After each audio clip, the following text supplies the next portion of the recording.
हरे कृष्णा। दोस्तों, जैसा कि आप जानते हैं, आज 14 अप्रैल है।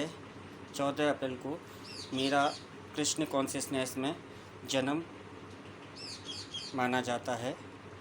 इस दिन मेरा कृष्ण कॉन्शियसनेस जन्म हुआ था। दोस्तों, आज का टॉपिक एक बहुत इम्पोर्टेंट टॉपिक है जो इस शुभ अवसर पर मैं आपके लिए लाया हूँ। दोस्तों, आपने कभी सोचा है आपकी लाइफ का उद्देश्य क्या है? हम अपनी लाइफ में क्यों और किस तरीके से जी रहे हैं? उस लाइफ का मीन्स क्या है? क्यों हमें भगवान ने धरती पर भेजा है? क्यों हम इस धरती पर आए हैं भगवान की मर्ज़ी से? और हमारे क्या कर्म होने चाहिए?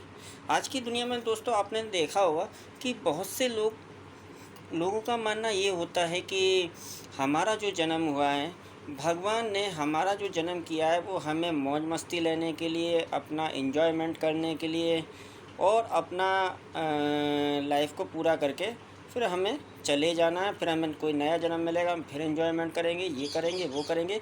इस तरीके से तमाम हम लोगों ने चीज़ें पाल रखी हैं अपने मन के अंदर। दोस्तों, ऐसा नहीं है। देखिए, आज का ये टॉपिक मैंने अपने जन्मदिन के मौके पर इसलिए चुना है ताकि मैं आपको ये बताना चाहता हूँ कि हमारी लाइफ का उद्देश्य क्या है। मैंने जब से कृष्ण कॉन्शियसनेस में आया हूँ, तब से मैंने ये जाना है कि हमारे लाइफ का उद्देश्य क्या है। अदरवाइज़ हम भी पहले ऐसे ही जिए जा रहे थे कि सब एंजॉय करो, लाइफ जियो, मौज मस्ती करो और हो गया ख़त्म, खाली, बस हो गया, यही लाइफ है। नहीं दोस्तों, ये लाइफ नहीं है। कृष्ण कॉन्शियसनेस में आने के बाद मेरे को आज ये पता चला है कि लाइफ होती क्या है, लाइफ का उद्देश्य क्या है। दोस्तों देखो, आपकी लाइफ का केवल और केवल दो उद्देश्य होने चाहिए, जिसमें पहला उद्देश्य है भगवान की सेवा। भगवान ने हमें जन्म दिया है, भगवान ने हमें धरती पर भेजा है, तो हमें भगवान की सेवा करनी चाहिए। सेवा हम किसी भी प्रकार से कर सकते हैं।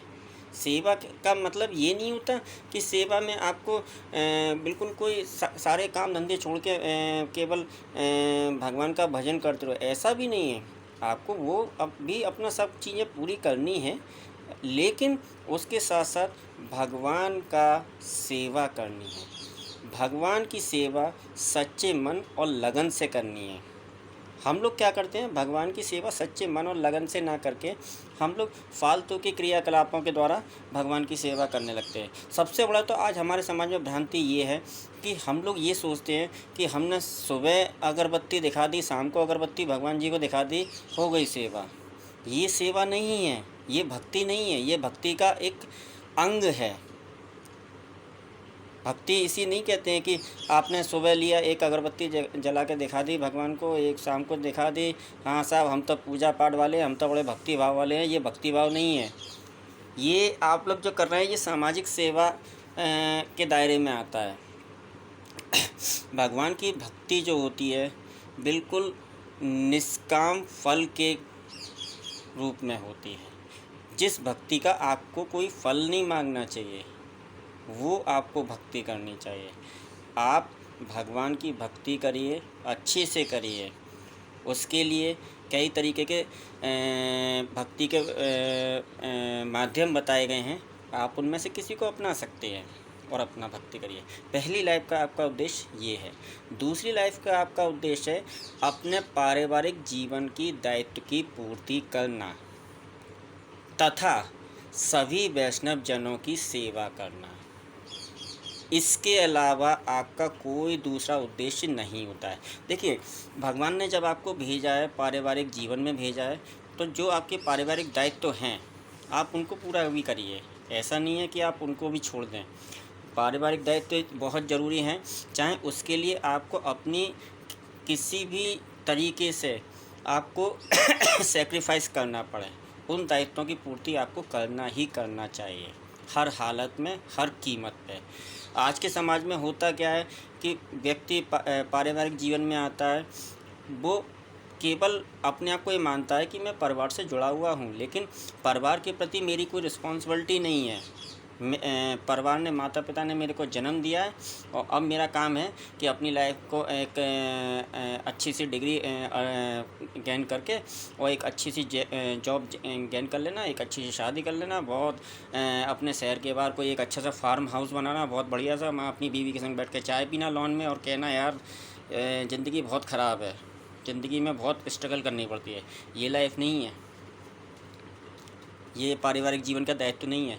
पारिवारिक जीवन का दायित्व है आपके माता पिता जो हैं उनके प्रति जो आपका कर्तव्य है उनको पूरा करिए। आपके भाई बहन जो आपके हैं उनके प्रति जो आपका कर्तव्य है उनको पूरा करिए, तभी आप अपने पारिवारिक जीवन की दायित्व की पूर्ति कर सकते हैं। केवल ये नहीं है कि आपने अपनी पत्नी की साथ बैठ के चाय पी ली और अपने बच्चों का लिए पैसा इकट्ठा कर दिया, बीवी के लिए पैसा इकट्ठा कर दिया, मकान बना दिया, हाँ सा हो गया हमारा पारिवारिक दायित्व। पारिवारिक दायित्व आपके माता पिता से शुरू होता है, आपके ख़ानदान से शुरू होता है। उस ख़ानदान में जो भी लोग हैं उनके प्रति भी आपकी कुछ रिस्पॉन्सिबिलिटीज़ होती हैं, तो उसको भी आपको पूरा करना है। इसी के साथ साथ जितने भी भक्ति मार्ग के वैष्णव जन हैं उनकी भी सेवा करनी है। सेवा का मतलब आपका यहाँ पर ये है कि उनका आप जिस तरीके से सेवा कर सकते हैं उसी तरीके से सेवा करिए। कोई आपको ये नहीं है कि आपको ये डर हो कि आपको धनी होना ज़रूरी है तभी आप सेवा कर सकते हैं। ठीक है, धन से आप नहीं कर सकते हैं, आप शारीरिक सेवा दे सकते हैं। कोई वैष्णव जन जा रहा है उसके लिए आप जो व्यवस्था कर सके वो व्यवस्था करिए। कोई भी वैष्णव जन मिलता है उनसे आप हरे कृष्णा हरे रामा करिए, कैसे भी सेवा कर सकते हैं आप। कोई वैष्णव जन भक्ति भाव से कहीं किसी धाम में जा रहा है ना, और उसको किसी चीज़ की आवश्यकता है, आप उसकी वो आवश्यकता को पूरा करिए। इस तरीके से आप अपने वैष्णव जनों की सेवा कर सकते हैं। तो कहने का मतलब मेरा केवल ये है कि देखिए, लाइफ केवल इन्जॉयमेंट करने के लिए नहीं है। लाइफ केवल एक सुबह उठ के नाश्ता कर लो, ब्रेकफास्ट कर लिया सब आपने, और उसके बाद ऑफिस चले गए, शाम को आए और अपनी फैमिली के संग बैठे और 2 अगरबत्ती भगवान जी को दिखा दी और भक्ति भाव भी चल रहा है, हमारा पारिवारिक जीवन भी चल रहा है। ये पारिवारिक जीवन में भक्ति भाव नहीं है। भक्ति और पारिवारिक जीवन एक ही ट्रैक है जिसमें 2 रेल पटरियाँ होती हैं। भक्ति के साथ आप पारिवारिक जीवन को भी लेकर चल सकते हैं, उसको भी आप पूरा कर सकते हैं। दोनों समानांतर चलते हैं। जिस प्रकार एक ट्रेन 2 समानांतर रेल पटरियों पर भागती है, एक ट्रैक पर भागती है, उसी प्रकार से आपकी जीवन भी एक गाड़ी है। जीवन को गाड़ी पर सही तरीके से चलाने के लिए आपके पास भक्ति भाव का होना भी ज़रूरी है और पारिवारिक जीवन के दायित्वों को पूरा करना और वैष्णव जनों की सेवा करने का दायित्व भी आप ही के ऊपर है। अगर आप अपनी लाइफ में इन 2 उद्देश्यों को अपना ध्येय बना लेंगे तो मैं विश्वास दिलाता हूँ कि आपकी लाइफ इस दुनिया में सबसे सुंदर लाइफ बनेगी और आपको भी अपना आत्मसम्मान भी फील होगा और आपको भी गर्व होगा, आपके घर वालों को भी गर्व होगा और भगवान भी आपकी हेल्प करेंगे हर तरीके से। आप अपने जीवन से पूर्ण रूप से संतुष्ट होकर ही भगवत धाम को जाएंगे। तो दोस्तों, आशा करता हूँ कि इस चीज़ को आप अपना ध्येय बनाकर अपने जीवन को जिएंगे और आगे की लाइफ को पूरा करेंगे। केवल आपको 2 उद्देश्य पूरे करने हैं। पहला कि आप अपने लाइफ में एक तो भगवान की भक्ति को करिए और दूसरा पारिवारिक और वैष्णव जनों की सेवा करिए। जय जगन्नाथ। हरे कृष्णा कृष्णा कृष्णा हरे हरे, हरे रामा राम राम हरे हरे। जय श्री कृष्णा।